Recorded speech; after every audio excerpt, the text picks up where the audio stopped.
Hi everyone, I'm Scott Schneider. This is Stereo Niche. And this week it's about the evolution of the stereo and viewer systems.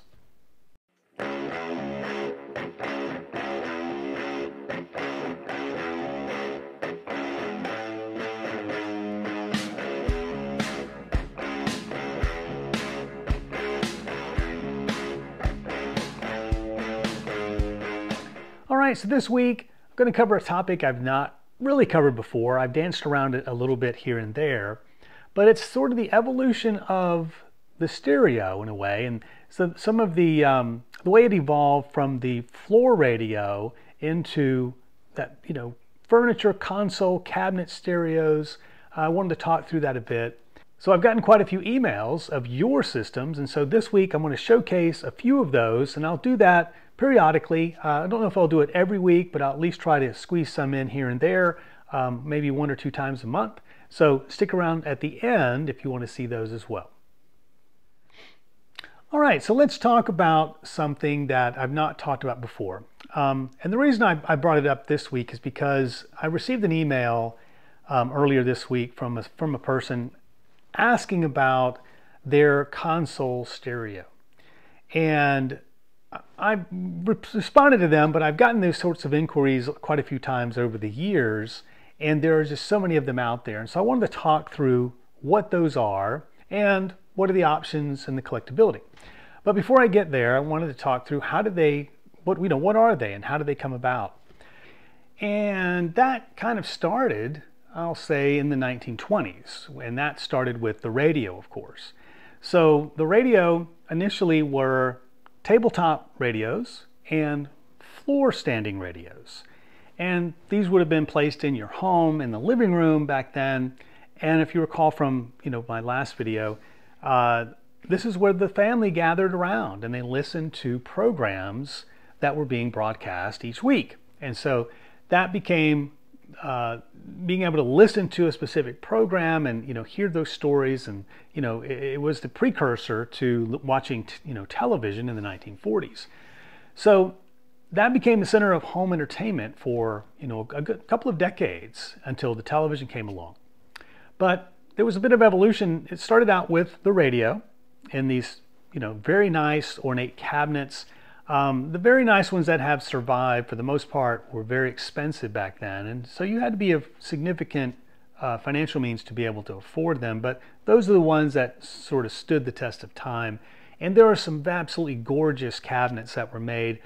Zenith, E.H. Scott, these were brands that made some gorgeous cabinets and some gorgeous radios of all sorts of look. Well, eventually, as manufacturers continued to market to consumers, they started building a little bit larger cabinets, and they were incorporating turntables in them. So you had these interesting cabinets with the radio on one side, and then sometimes you had a lift-up tabletop or a drawer, and then inside of that you would have your turntable. And so you had that sort of entertainment center in one larger piece of furniture. And this included a speaker as well. So you had sort of one big piece of furniture with all of these components in it to listen to your music, whether that was radio or for records. Well, these became, for many people, the stereo or the audio in their house. And so obviously in 1958, when stereo came out, they just continued that trend. And so you had a very nice cabinet, and in it you would have a radio, and then you would have a turntable and your speakers. And then as reel-to-reels came out on the very higher end units, they would even incorporate a reel-to-reel. So as you can imagine, by incorporating all of that into one cabinet, they can get pretty large. So some of the best manufacturers who are making the best audio of the day, like Fisher, H.H. Scott, they were taking those components that they were marketing to the audiophiles, and they were incorporating those into some of the cabinets to make these cabinet stereos. And they offered a full range of these cabinet console type stereos, from a lower end up to very, very high end, very expensive cabinet stereos that probably cost about the same as a car back then. The presidential There were many different models, and they were decked out. And these things could be extremely large and include, you know, a beautiful radio, a turntable, a reel-to-reel, and full suite of speakers in each end, and be quite elaborate. Now, they sold them in different not configurations, but also in different, I'll say, styles. So there would be a sort of a modern style, a provincial style, many different ones to match the decor that the buyer may be trying to incorporate. I think, I'm not a decorator, but back then each home sort of incorporated the theme into their living rooms. And so maybe the lady of the house, you know, wanted to ensure that it matched everything else because, you know, the aesthetic was very important. And for many of these homes, they didn't have components that they could set up, you know, into their home. So a lot of them just preferred these console stereos. Well, as time went on and technology changed over time, so these were extremely popular in the I'll say the 50s and the 60s time frame. And then they sort of started fading away in the 1970s, but I think we probably saw quite a number of them through the end of the 70s, but they became extremely cheap and extremely low end. You could have found a console stereo even in an auto parts store. I remember seeing them in Western Auto, and you can even see them in their catalogs. In fact, I think I have a picture here. So they were just an inexpensive way for the consumer to just get some kind of stereo, you know, into their home. And a lot of them grew up with probably radios, and so that form factor became very comfortable for them. And so for many people, when they would think a stereo, they thought console stereo, not separate components. So tens of millions of these units were out there. And so over the years, I've run across them, and it's just not, because of their heft, their size, and unfortunately, in most cases, their lack of high fidelity, they're just not something I would ever try to pick up. And most of it has to do with just the sheer size of them. And that's the case for the vast majority of them. There's just not much in the way of market interest. So as of today's market, if there is any market interest, it lands in two areas. And one is either the cabinet itself, and just because a lot of other designs didn't age very well, like Provincial, most of the ones that seem to move forward and get some interest are these mid-century modern type of styles. So when buyers look at them, it's typically for the cabinet, or in lesser cases, it's for the electronics. And so the ones that get some interest as far as electronics are units that were made in the tube era. So that would have been 1964 roughly and prior. And of those, it would have been ones made for stereo if you wanted to incorporate that and rebuild it to use in your stereo. Some people have taken units, the tube amps, and converted them with some nice trim, not converted, but added some trim around them to make them kind of presentable. Magnavox units in particular, lots of people, you know, love to take them and then add some trim around, recap them, and then maybe put some new set of tubes in them, and they make wonderful standalone amps. Prior to the stereo era, that would have been mono. A lot of folks like to take those mono amps, and if you can find a pair, you can certainly make a stereo set, but it's kind of hard to find another console with a matching amp. So most of those, or maybe I won't say most, but many of those were turned into guitar amps. So they were sort of repurposed, you know, as nice guitar amps. And that's sort of what interest lies out there for a lot of these console stereos. Now, I have run across a person, or, you know, here or there, that did find a nice, very high-end, let's say Fisher President model that was solid state, and wanted to rebuild it. And, you know, I think they would be fine doing that, but it's just not as common. I think most of those very nice cabinets may have been repurposed into something else. Certainly the gear in a tube era presidential, can't remember if it's president or presidential. I'll put a picture here and confirm that. And they may have converted them and rebuilt them and recapped the tube amps, let's say, and kept it all together. But, you know, sadly, I'm not one who says automatically just to part something out, but in the case of consoles, I think the majority of them do get gutted, as we say, and parted out.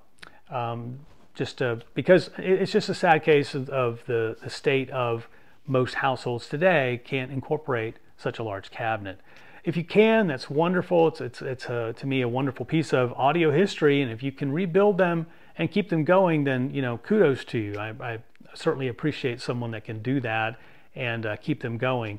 I've not met anyone that has several consoles, but I've read about folks who actually have a collection of consoles, and you know, if you have the space to do that, that's wonderful. But for the majority, I think, of folks who are into audio, it doesn't become something that's feasible, you know, for most of us.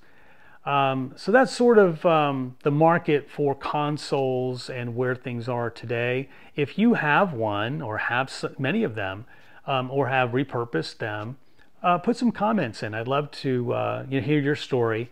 In fact, if you've got some and you'd like to send some pictures, I'd love to showcase some of those in a future video. So send those over and let me know, you know, what you did with them.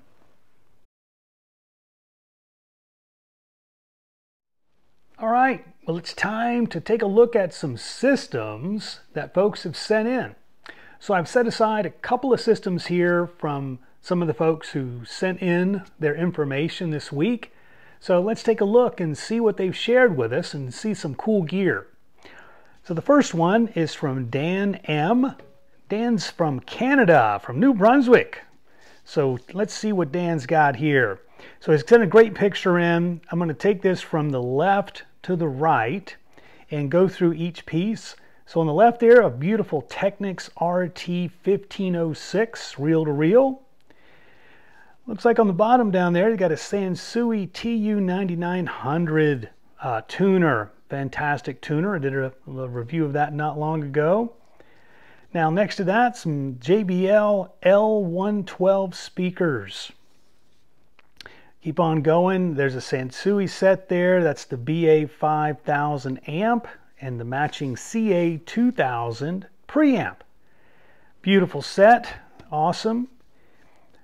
Underneath there, that's the ADC Sound Shaper. On down at the bottom, that's looks like a Marantz 1150B. Now that Technics turntable, that is gorgeous. That is something he did in carbon fiber, and it's an SLM3. Underneath that, a little TIAC NT505 DAC. Looks like we're on the digital side of things here. Underneath there is a Sony CDP X77ES. And then on the bottom, they didn't seem to noted that, but it looks like a Sansui AU20000. If that's what that is, that's a beast of a integrated amp, which is always nice to see. So Dan's been doing this for about 15 years or so. He sets up, buys stuff, fixes it up, moves the systems around. So this is actually an earlier view of his system, and he's going to send us some updates later of what things look like now. But right now, this is what it looked like about a year ago. And so Dan is constantly doing, just like the rest of us here are really enthusiastic about this. You know, he's mixing things up, finding something new, I'm sure, pulling it in, wanting to see what that thing sounds like. You know, just my kind of individual. So that's just a snapshot, essentially, of where things stood about a year ago. But Dan's got some good taste, some really cool stuff there. All right, so let's see what Steve Z has on hand here. So Steve was in it for a while, but then he had to sort of take a hiatus for about 30 years or so. You know, we have those family priorities. But he's gotten several nice pieces in here, so let's take a look and see what he's got. So to start us off, he's got a Sony PSX 55 turntable. Next to that, I got a picture of, I think, that's a Sansui 5000. I'm pretty sure what that is. They didn't denote that separately here. And then next to that, another one is, I'm pretty sure that's a Pioneer floor scan receiver. Not sure the model of that.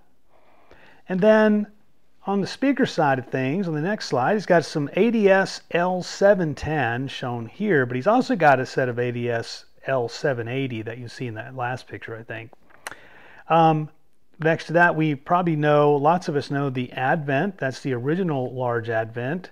You can see those nice, cool fried egg tweeters.